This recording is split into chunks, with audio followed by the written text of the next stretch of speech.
Cryptocurrency was designed to operate without intermediaries, a new form of peer-to-peer electronic cash, built on a foundation of cryptography and distributed consensus.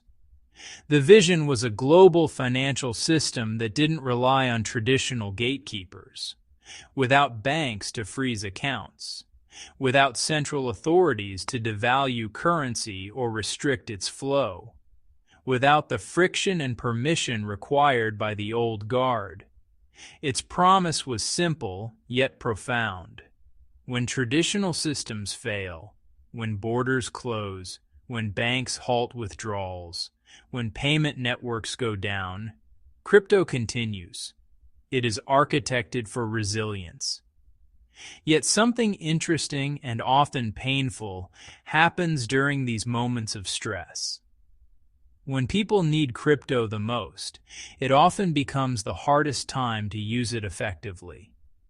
This isn't because the core technology collapses, but because the surrounding infrastructure, the very layers built to make crypto accessible, buckles under the strain. The blockchain protocol itself, whether Bitcoin, Ethereum, or another, rarely stops functioning. Its globally distributed network of nodes is designed to withstand targeted attacks and regional outages. Transactions continue to be broadcast across the network.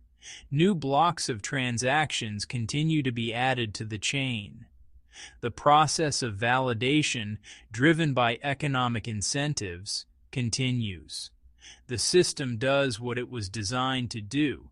It maintains an immutable, censorship-resistant ledger. But most users do not interact directly with this base layer protocol. Running a full node and constructing transactions manually is complex.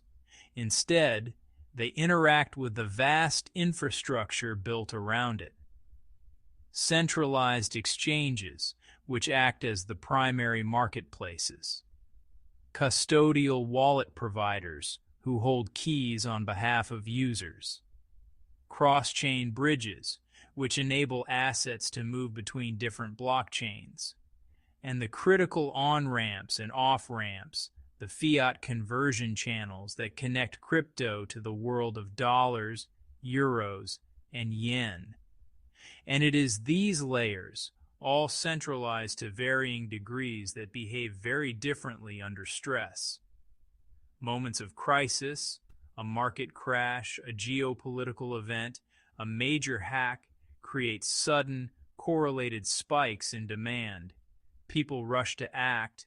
They try to move funds to the safety of a personal wallet, convert volatile assets into stable coins, protect their savings from devaluation, or transfer value internationally, bypassing slow or blocked traditional rails. When millions of users attempt to act at the same time, congestion appears at every level. On the blockchain itself, the demand for block space skyrockets. Transaction fees, which operate as a bid for inclusion in the next block, rise dramatically. A transaction that cost a few dollars yesterday might cost hundreds today. Processing delays increase as the network's capacity is saturated. Even high-fee transactions can get stuck pending for hours. Simultaneously, exchange liquidity tightens. The entire system becomes slower, more expensive, and less reliable, precisely when urgency is at its absolute highest. Most public discussions about crypto focus on price volatility. The dramatic swings in value capture headlines, but in a crisis, liquidity is often the real bottleneck. It's the invisible engine of the market. Liquidity is the ability to buy or sell an asset quickly without causing a significant change in its price. It determines whether transactions can occur smoothly at scale. During moments of extreme stress, market makers and liquidity providers, the entities that place buy and sell orders to facilitate trading withdraw from the market to manage their own risk. As they pull back, order books thin out. The number of available buy and sell orders evaporates. The spreads, the gap between the highest bid and the lowest ask, widen dramatically. Execution becomes difficult, if not impossible. A large market order can cause massive slippage, where the final execution price is far worse than expected. The price you see on the screen may remain visible, a ghost of a market that was, but access to that price, the ability to actually transact, becomes severely constrained. And although crypto was designed to remove intermediaries, the reality is that most users still rely heavily on centralized exchanges for liquidity and access. These exchanges are the primary bridges connecting the crypto system to the traditional financial world. They are the main venues that allow conversion between digital assets and the national currencies people use for daily life. During extreme market movements, these centralized platforms, facing their own operational and financial risks, may take defensive actions. They might slow or halt withdrawals to manage their hot wallet reserves and prevent a bank run scenario. They might pause transfers between assets or disable specific trading pairs. And in the most extreme cases, they may limit or completely halt trading activity, implementing circuit breakers similar to those in traditional stock markets. From the exchange's perspective, these are prudent risk management mechanisms designed to protect the platform and its users from cascading failures. But for the end user seeking an escape route, it feels like the system has failed. The promise of an always-on financial network is broken. Periods of financial stress also attract intense regulatory attention. Authorities, concerned about capital flight or illicit activity, may monitor capital flows more closely, putting pressure on the on and off ramps. Platforms may face increased compliance pressure, leading to longer queues for Know Your Customer verification, just as new users are rushing to get access.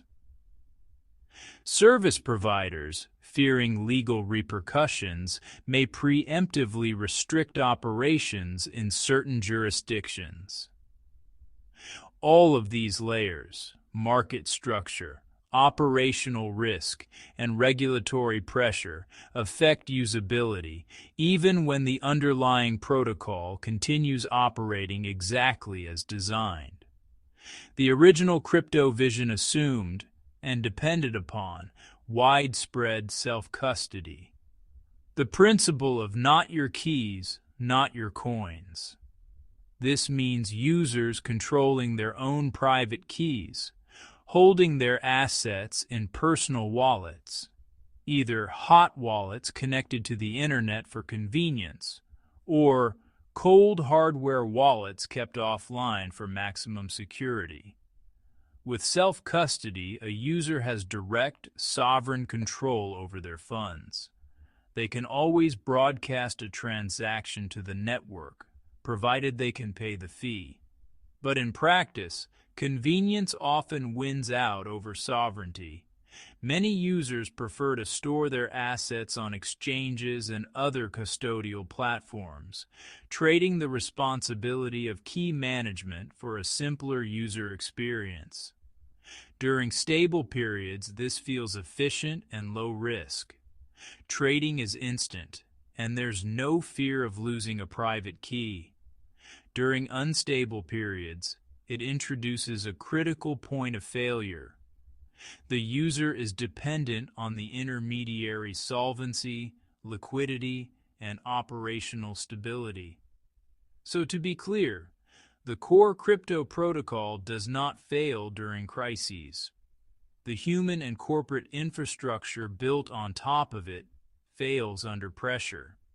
The technology remains functional, a testament to its decentralized design, but the ecosystem surrounding it, the exchanges, the wallets, the ramps, struggles to absorb the sudden, massive influx of demand.